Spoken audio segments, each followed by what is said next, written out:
And we're back to learning CapCut in the year day 92. Let me show you the text effects.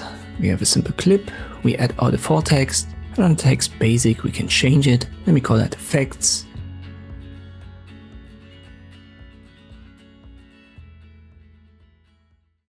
You can also play around with the text style, but most of the effects will override that. And as always, there are pro options and free options. And effects might not be the best word to use for this category when it's called like that in CapCut. In principle, it's simply another text style.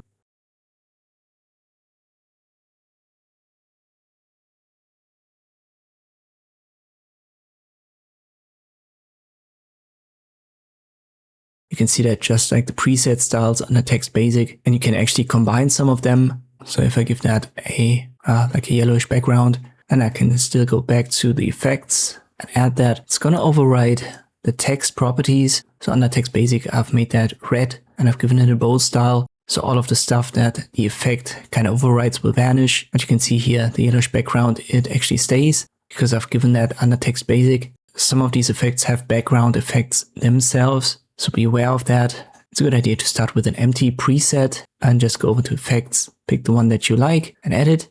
And you can also see when you hover over that, you get this star icon. Left click on it, and then this effect will be stored under favorites. That makes it easier to find in the future. As you can see, there are lots of effects, lots of preset styles. So it's a good idea to have like these 5 or 10 that you always use categorized in this favorites option. Makes it easier to find.